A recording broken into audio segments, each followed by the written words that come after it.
Puji nama Tuhan. Shalom Bapak Ibu. Bagaimana kabarnya Bapak Ibu hari ini? Luar biasa, yang merasakan kebaikan Tuhan kita berikan tepuk tangan yang terbaik buat Tuhan kita. Bapak Ibu, hari ini kita akan belajar tentang melayani ya, panggilan melayani. Nah, ini adalah tema kita 2 bulan ini, yaitu My Spiritual Journey. Coba diklik. Kita sudah membahas tentang doa, kita sudah membahas tentang firman, kita sudah membahas tentang memberi, dan hari ini kita akan belajar tentang melayani. Dan di bulan depan kita akan melihat bersama, yaitu ada berpuasa, bersekutu, bersyukur, dan juga pengakuan dosa. Nah, hari ini kita akan belajar tentang melayani, saudara. Nah, kalau Bapak Ibu ingat pada bulan yang lalu ketika kita belajar dipulihkan untuk sebuah panggilan, maka di sana kita belajar untuk melayani. Ya, jadi bulan lalu kan kita belajar dipulihkan untuk sebuah panggilan. Nah, dipulihkan untuk sebuah panggilan itu 2, yaitu menikmati Tuhan dan juga memuliakan Tuhan. Nah, di dalam memuliakan Tuhan itulah di sana ada panggilan untuk pelayanan. Baik itu misi dan juga ministry. Jadi ministry itu berbicara tentang pelayanan gereja, membangun tubuh Kristus melalui pelayanan gerejawi, dan juga misi membangun orang-orang, menjangkau jiwa-jiwa yang belum mengenal Kristus. Itulah pelayanan, saudara. Maka kalau Bapak Ibu sadar, saya sudah dimenangkan, saya sudah diselamatkan, maka yang Tuhan minta dalam hidup kita yaitu memberi diri melayani dengan karunia yang Tuhan beri. Amin. Coba senggol kanan kiri, Tuhan mau pakai engkau gitu. Tuhan mau pakai engkau, saudara.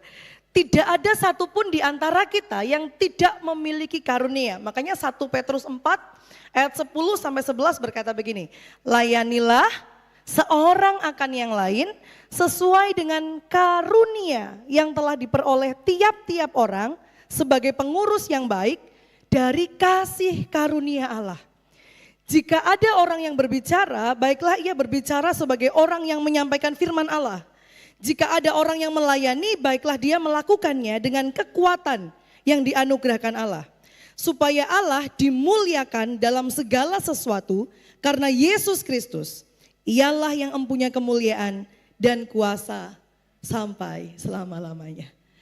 Jadi dari pelayanan kita, Tuhan itu dimuliakan. Saudara, jadi gereja kita, gereja ini itu akan menjadi tubuh Kristus yang sehat. Kalau setiap anggotanya, setiap anggota tubuh Kristus itu melakukan, menggunakan karunia-Nya untuk melayani dengan bergantung kepada Tuhan. Jadi pelayanan kita itu bukan hanya sekedar pekerjaan atau peran. Oh, perannya WL, tugasnya main musik, tugasnya asyir, enggak, saudara. Tapi pelayanan kita itu lebih dari itu, merupakan cara hidup kita. Bagaimana kita berpikir, bagaimana kita bertindak dalam pelayanan kita, baik di gereja maupun di luar gereja. Makanya melayani Tuhan itu adalah jati diri kita. Ketika Tuhan menebus kita, maka firman Tuhan berkata, dirimu bukan milikmu lagi. Kita milik Tuhan, kita milik Bapa, kita menjadi hamba Kristus. Maka kita melakukan apa yang dikehendaki oleh Kristus untuk kita kerjakan. Nah, hari ini kita akan melihat bagaimana pola, bagaimana melayani itu dari sudut pandang Alkitab, bagaimana Tuhan mengajarkan muridnya tentang pelayanan, saudara. Kita lihat dalam Lukas pasal yang ke-9, ayat 10 sampai dengan yang ke-17. Lukas pasal 9 ayat 10 sampai 17, kita baca bergantian. Ya, sudah ada di atas, saya bacakan ayat yang ke-10, demikian firman Tuhan. Sekembalinya rasul-rasul itu menceritakan kepada Yesus apa yang telah mereka kerjakan. Lalu Yesus membawa mereka dan menyingkir ke sebuah kota yang bernama Betsaida, sehingga hanya mereka saja bersama dia. Ayat 11 Bapak Ibu, 1, 2, 3.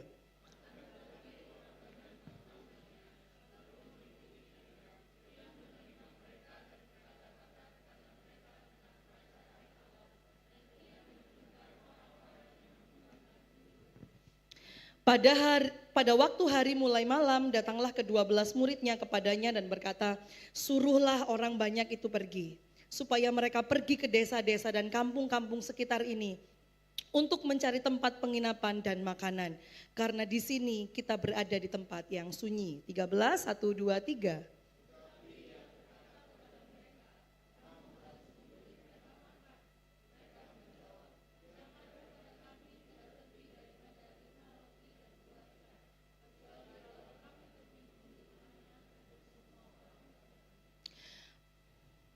Sebab di situ ada kira-kira 5.000 orang laki-laki.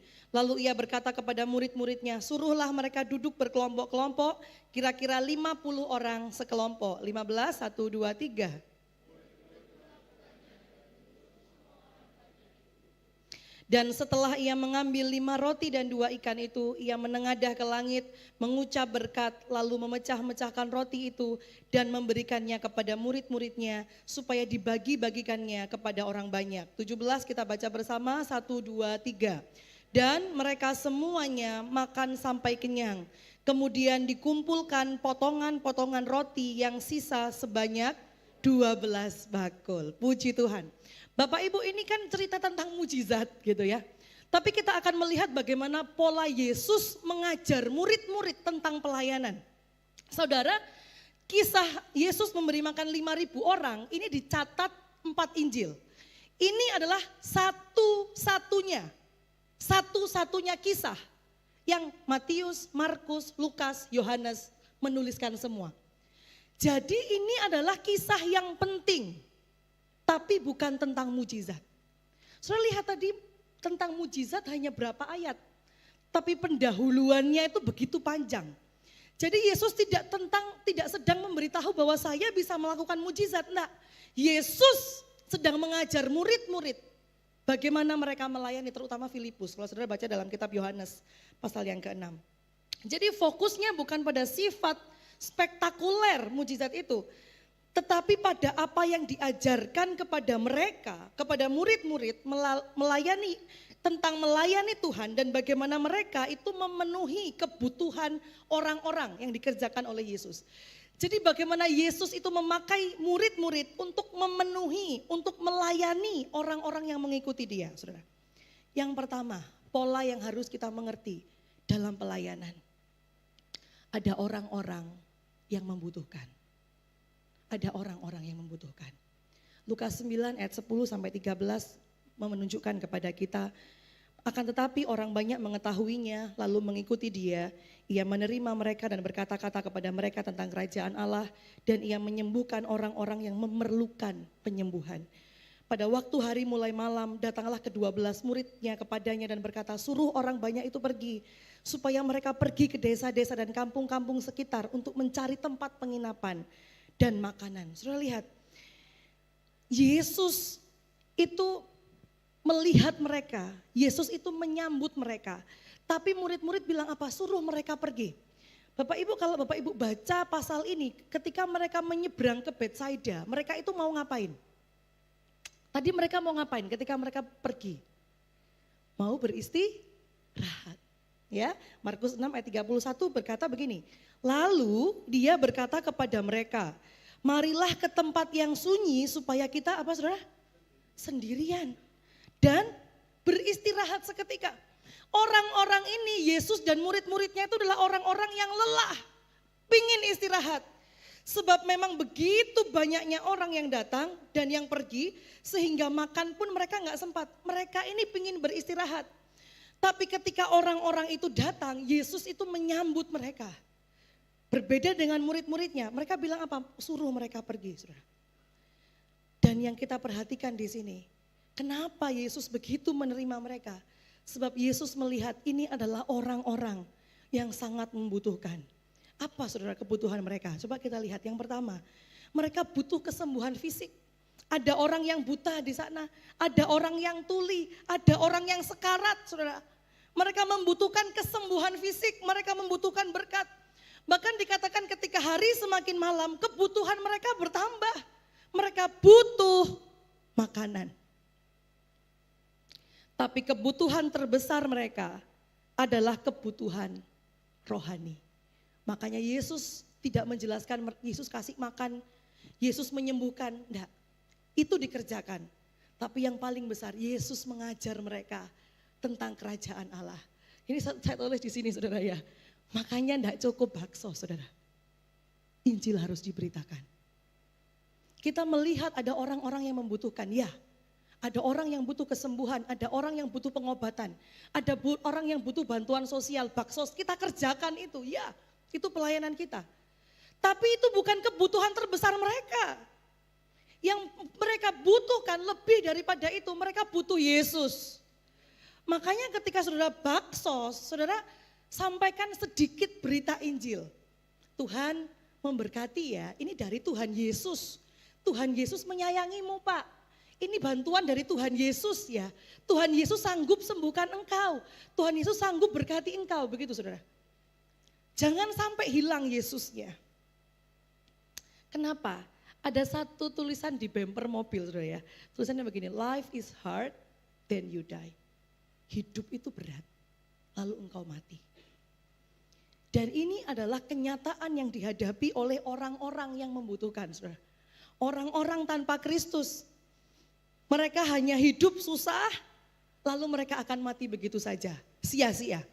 Begitulah kehidupan kita tanpa Kristus. Makanya masalah yang dialami oleh orang-orang di sekitar kita, sebetulnya itu Tuhan pakai untuk jalan masuk kita, memperkenalkan Kristus dalam hidup mereka. Ketika ada orang yang saksi, Bu, saya ini keluarga saya begini dan begitu. Anak saya begini, rumah tangga saya begini, pekerjaan saya begini. Saudara, dari situlah saudara boleh memberkati mereka dan memperkenalkan Yesus yang paling mereka butuhkan dalam hidup mereka. Amin. Siap untuk melayani saudara? Amin. Markus 6 ayat 34a berkata, ketika Yesus mendarat, ia melihat sejumlah besar orang banyak, maka tergeraklah hatinya oleh belas kasihan kepada mereka. Saya berdoa setiap jemaat di tempat ini digerakkan oleh Tuhan dengan belas kasihan ketika melihat orang-orang di sekitar kita yang membutuhkan. Amin. Kita berikan tepuk tangan yang terbaik buat Tuhan kita. Saudara, ketika kita melihat ini maka kita tahu, oh ya, saya harus melayani, saya harus menjadi berkat. Tapi ada pola yang kedua yang kita lihat dari ayat ini, apa saudara? Hamba yang terbatas. Saya tahu saya harus melayani Bu, tapi saya lemah. Saya tahu Bu, saya harus memberi, tapi uang saya enggak cukup, anak saya butuh makan. Saya tahu saya harus jadi pelayan Tuhan di gereja, tapi kaki saya sakit, punggung saya sakit. Saya tahu saya harus begini, tapi kemampuan saya tidak mumpuni, anak saya masih kecil, cucu saya banyak, saudara. Saya pingin pergi, tapi saya nggak bisa, saudara. Ada hamba yang terbatas, yaitu kita. Lukas 9 ayat 13 dan 14 menunjukkan keterbatasan murid-murid itu. Tetapi ia berkata kepada mereka, kamu harus memberi mereka makan. Mereka menjawab, yang ada pada kami tidak lebih dari 5 roti dan 2 ikan. Kecuali kalau kami pergi membeli makan untuk semua orang banyak ini. Sebab di situ ada kira-kira 5.000 orang laki-laki. Saudara lihat, murid-murid bilang, Tuhan sudah suruhan pergi aja. Tuhan suruh pergi. Tapi Yesus bilang apa saudara? Beri mereka makan. Yesus tahu bahwa murid-muridnya lelah.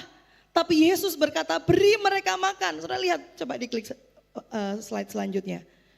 Yesus menerima mereka, tapi orang-orang menyuruh mereka pergi, malah jawaban Yesus kasih mereka makan. Saudara, ketidakberdayaan mereka sangat lelah melayani.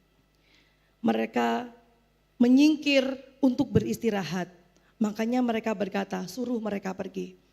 Murid-murid yang melayani orang-orang ini saudara, bukan orang-orang yang nganggur, bukan orang-orang yang enggak capek, bukan orang-orang yang sedang dalam keadaan yang paling sehat, yang paling fit, enggak. Mereka adalah orang-orang yang lelah, saudara. Dan mereka bilang apa? Suruh mereka pergilah Tuhan, kami ini capek, kami ini ingin istirahat. Tapi Tuhan, sudah lihat, Tuhan memakai orang-orang yang seperti ini. Tuhan memakai orang-orang yang lelah. Tuhan memakai orang-orang yang terkuras emosinya. Tuhan tidak menunggu kita saat bahagia. Slide selanjutnya. Tuhan tidak menunggu kita saat bahagia. Slide selanjutnya. Saat berjaya, slide selanjutnya. Ini saudara ya. Saat kita sukses, saat kita kuat, Tuhan memakai orang yang lemah, orang yang terbatas, bahkan orang yang lelah.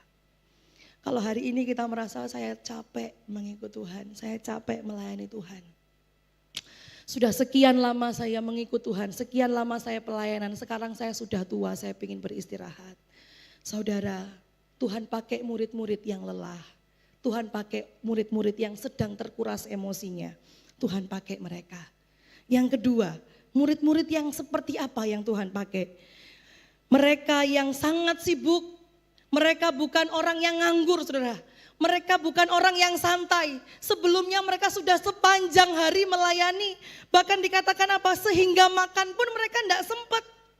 Ini bukan orang yang nganggur. Makanya kalau kita ngomong sama Tuhan, Tuhan saya mau dipakai Tuhan tapi tunggu. Tapi tunggu. Cucu saya besar. Tapi tunggu kalau saya ada waktu. Tapi tunggu kalau pekerjaan saya sudah settle anak-anak muda. Tapi tunggu, sudah lihat. Yesus tidak memakai orang yang nganggur. Yesus pakai orang yang sibuk.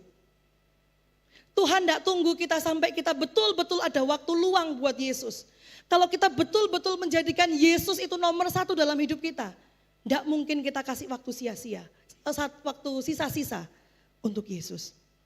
Tuhan pakai orang yang sibuk. Tuhan tidak menunggu kita bersantai.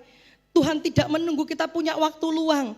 Kalau Tuhan adalah segalanya dalam hidup kita, bahkan tidak sekedar prioritas kita, masakan kita memberikan kepadanya sisa-sisa waktu kita.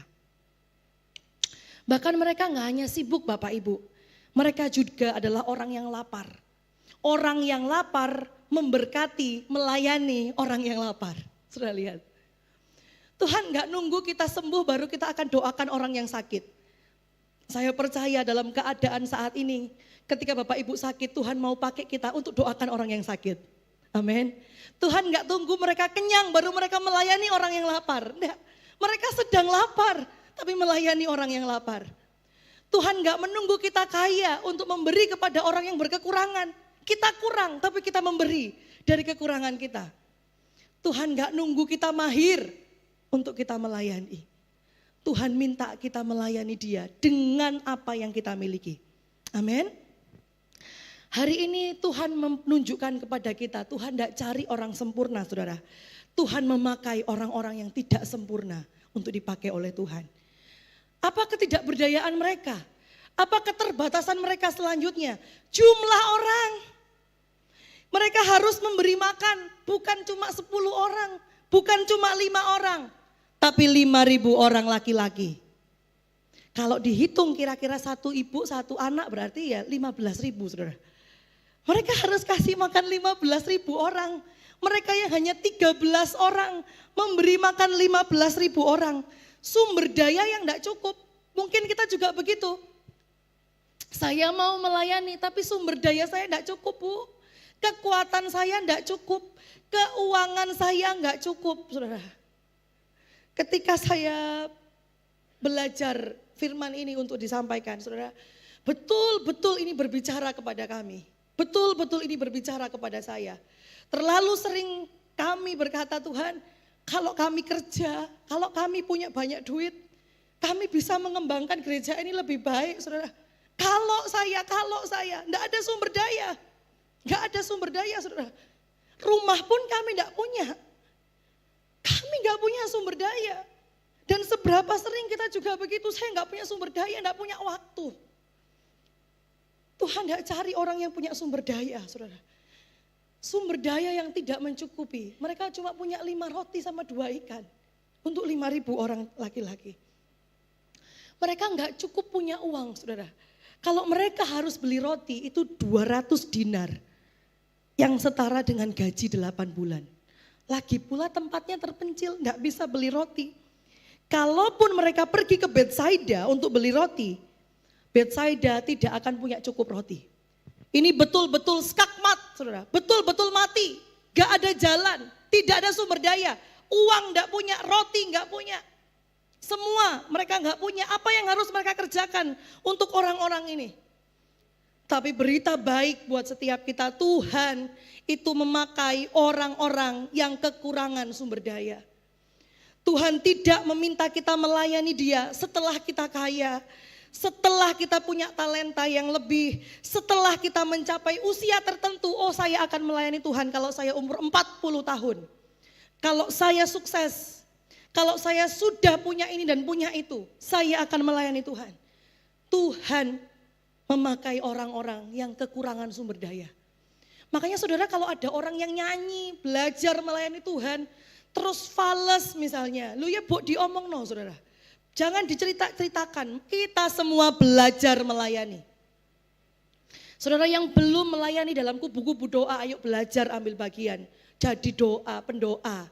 Belajar jadi WL, saudara. Belajar apa yang bisa kita kerjakan buat Tuhan. Setiap kita tidak mungkin tidak punya talenta. Kita punya minimal satu untuk melayani Tuhan. Saudara ingat ya, ada pada saat perumpamaan hamba yang punya talenta. Ada satu hamba yang mengira, saya cuma punya satu talenta. Ini tidak cukup, ini cuma satu, ini cuma sedikit. Mungkin dia merasa saya nggak punya apa-apa. Selain seperti orang-orang yang lain yang punya 2, yang punya 5, saya nggak punya apa-apa. Dan dia menguburnya. Dan Yesus bilang apa? Celaka, saudara. Kita mungkin berpikir begitu, saya nggak punya sumber daya. Saya nggak bisa apa-apa. Tapi kalau kita mengubur itu, saudara, celakalah kita. Tapi sebaliknya dengan sumber daya kita, dengan apa yang kita miliki sekarang, yang kurang ini saudara, bawa kepada Yesus. Bagaimana Yesus bekerja? Yesus tidak menurunkan mana dari surga. Saudara, kalau saudara lihat pola dari Yesus meminta orang-orang itu duduk, itu adalah pola yang sama ketika di padang gurun Musa menurunkan mana.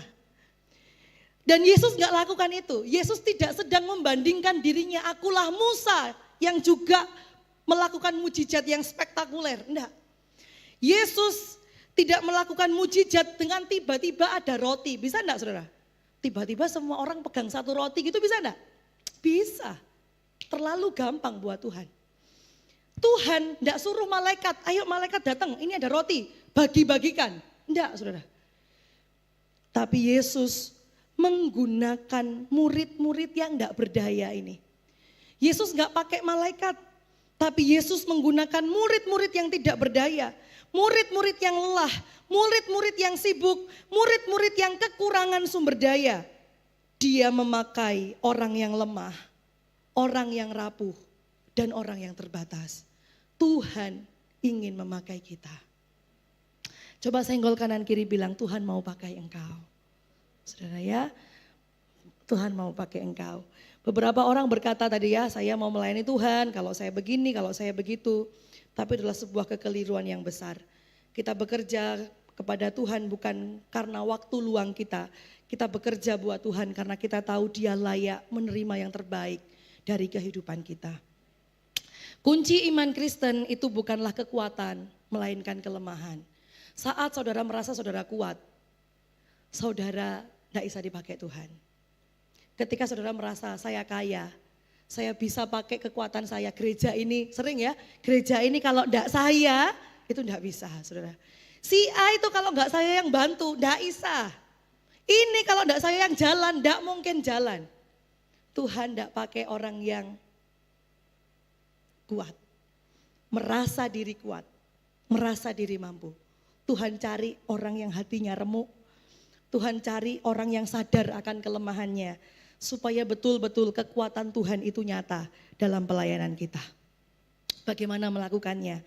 Serahkan saudara, 5 roti 2 ikan yang ada dalam hidup kita. 5 roti 2 ikan diserahkan ke dalam tangan Tuhan. Tuhan melakukan hal yang besar. Matius 14 ayat yang ke-17 jadi kuncinya. Jawab mereka, yang ada pada kami di sini hanyalah 5 roti dan 2 ikan. Yesus berkata, bawalah kemari kepadaku. Hari ini apa yang ada pada kita Bapak Ibu? Saya punya waktu Bu yang cuma sedikit. Saya punya dana yang cuma sedikit. Saya punya kemampuan yang cuma sedikit. Saya punya ini yang cuma sedikit. Firman Tuhan bilang apa? Bawalah kemari kepadaku. Tuhan akan memakai setiap kita saudara. Membawa keterbatasan kita, keterbatasan sumber daya yang kita miliki kepada Dia yang tidak terbatas. Kita terbatas, Dia tidak terbatas. Kelemahan kita bukan alasan atau halangan untuk melayani, melainkan di saat itulah saat terbaik kita melayani Dia. Kalau saat ini saudara merasa saya nggak mampu, saya merasa saya sedang lelah Bu, saya sedang lemah, saya nggak punya apa-apa. Ini saat terbaik saudara dipanggil oleh Tuhan untuk melayani Tuhan. Amin. Kita berikan tepuk tangan yang terbaik buat Tuhan kita. Yang terakhir saudara, pola yang terakhir. Yang pertama, ada orang-orang yang membutuhkan. Pola yang kedua, ternyata Tuhan memanggil kita, itu orang-orang yang lemah. Kita dipanggil oleh Tuhan untuk melayani, ternyata kita adalah orang-orang yang terbatas. Tapi lihat, yang ketiga, ada Allah yang tidak terbatas. Katakan bersama dengan saya, Allah yang tidak terbatas. Ini kuncinya saudara. Lukas 9 ayat 15 sampai yang ke-17 berkata, Tuhanlah yang mengerjakan, Tuhanlah yang menjadikan 5 roti dan 2 ikan itu menjadi cukup, menjadi berkat buat orang-orang itu, 5.000 orang itu. Bahkan sampai sisa 12 bakul saudara. Kalau kita menyerahkan apa yang ada pada kita, bukan apa yang tidak ada pada kita. Menyerahkan apa yang ada pada kita, bukan apa yang tidak ada pada kita.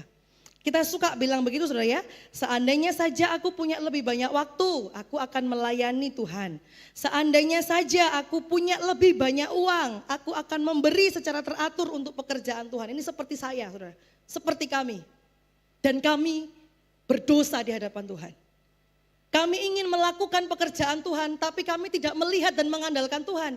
Kami bilang apa? Kalau kami, padahal kami adalah terbatas.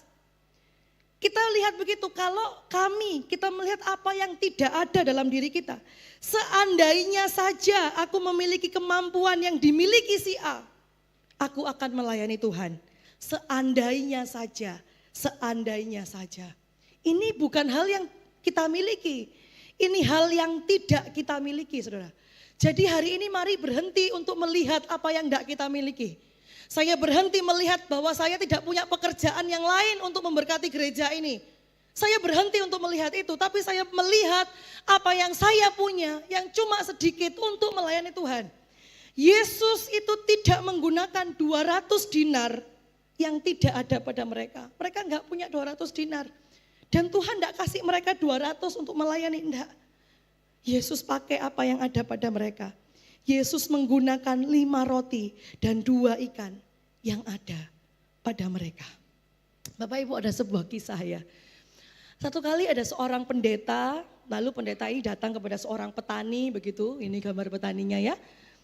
Nah, kalau ibu-ibu yang dari kaum wanita pasti tahu ini, saya bikin gambar ini pakai AI ya, saya ketik saudara. Tolong buatkan saya gambar petani gitu saudara, jadi seperti ini, bagus ya. Jadi ada seorang pendeta itu menemui jemaatnya yang seorang petani. Lalu dia bilang begini, Pak, kalau Bapak punya 2.000 dinar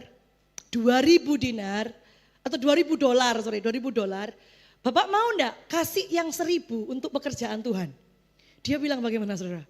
Mau. Kalau saya punya 2.000 dinar pasti Pak pendeta. Saya kasih untuk Tuhan 1.000 dinar gitu saudara. Tapi dia enggak punya 2.000 dinar. Lalu pendeta ini bilang, kalau Bapak punya 2 babi, Bapak mau enggak kasih 1 babi untuk pekerjaan Tuhan? Dan dia punya 2 babi saudara. Saudara tahu apa yang dia katakan?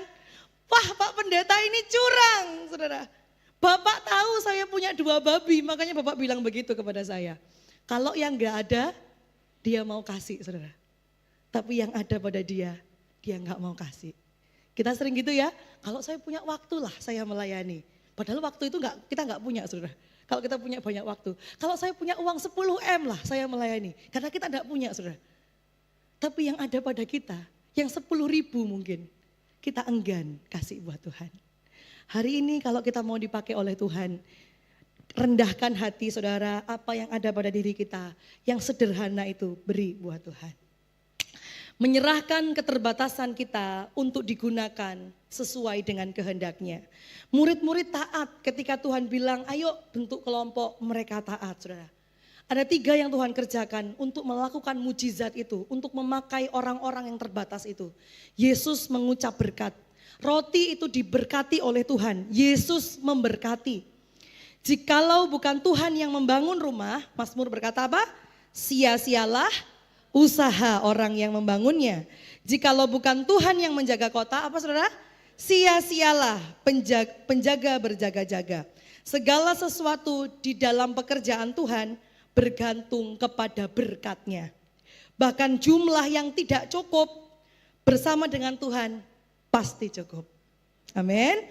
Sumber daya yang banyak, uang yang miliaran, saudara, kekuatan yang sehat bugar, ya, misalnya olahragawan, saudara, orang yang suka berolahraga, orang yang sehat secara fisik, tapi tanpa berkat Tuhan, tidak akan cukup. Sebanyak apa yang kita miliki, segagah apa kita, tanpa berkat Tuhan, tidak akan cukup untuk melayani. Tapi kalau kita punya dikit, kita serahkan kepada Tuhan dan Tuhan memberkati, pasti cukup. Amin. Yang kedua, saudara, Yesus memberkati, lalu Yesus memecah-mecahkan roti. Berkat itu sering kali muncul dari sesuatu yang dipecah-pecahkan.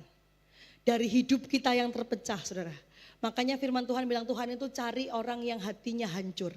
Saudara lihat, Abraham dan Sarah, sebelum dia dapat Ishak, perjuangan mereka, kegagalan mereka bersama dengan Tuhan itu menghancurkan mereka. Baru mereka mendapatkan berkat.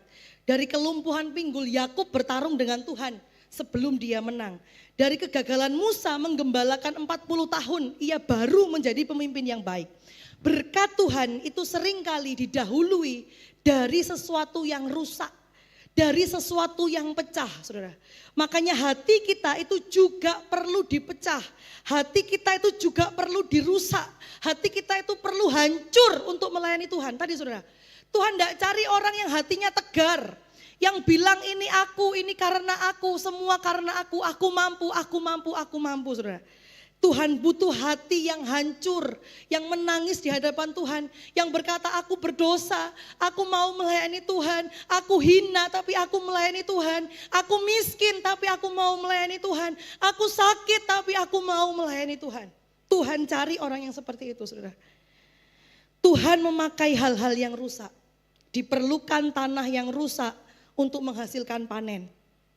Tuhan butuh awan yang rusak untuk menurunkan hujan. Tuhan butuh biji-bijian yang rusak untuk menghasilkan tumbuhan yang baru.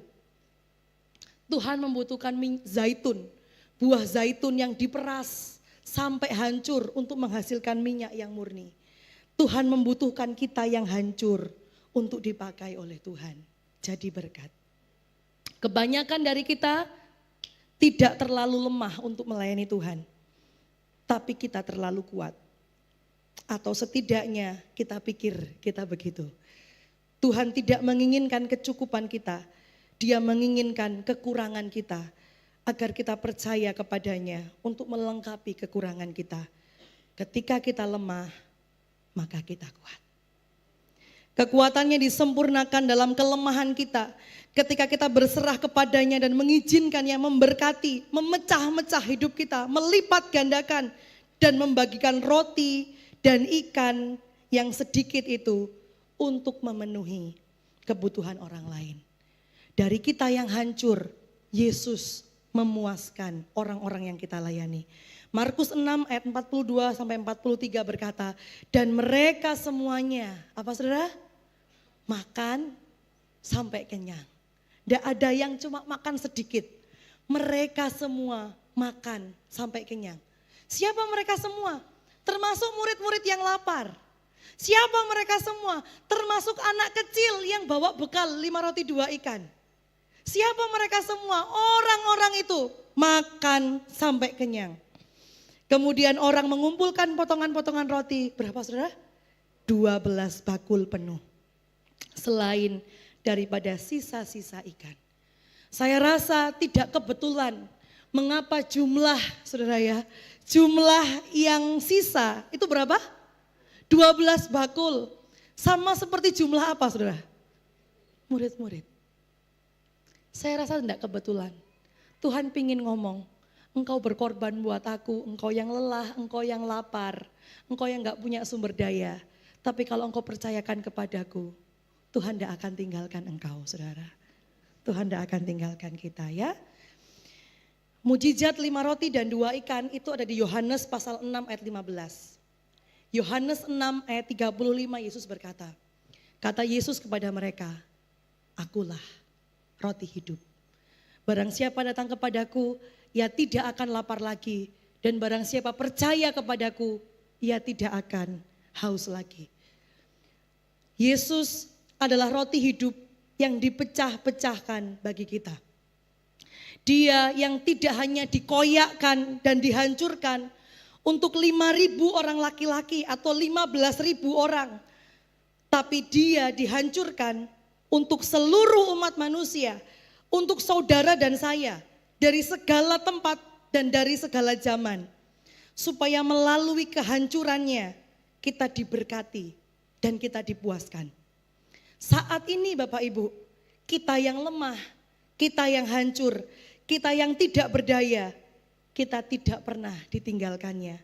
Kita dipanggil, kita dipakai untuk memberkati dan memuaskan jiwa-jiwa melalui kehancuran dan pengorbanannya di atas kayu salib.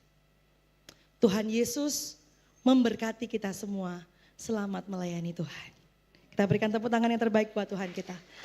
Saya undang untuk pemain musik WL Singer boleh maju ke depan. Kita tidak mampu memenuhi kebutuhan orang-orang di sekitar kita yang luar biasa. Pelayanan kita yang membutuhkan banyak sumber daya. Orang-orang yang kita layani mungkin orang-orang yang susah. Kita nggak punya cukup kesabaran untuk melayani mereka. Namun ketika kita berserah kepada Tuhan, Sang Juru Selamat kita, Dia yang memampukan kita.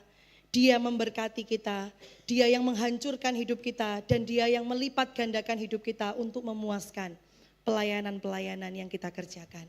Saya undang untuk bangkit berdiri Bapak Ibu, kita tundukkan kepala kita.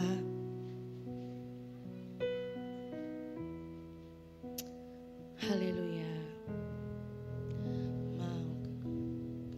Maukah kau jadi roti yang terpecah bagiku?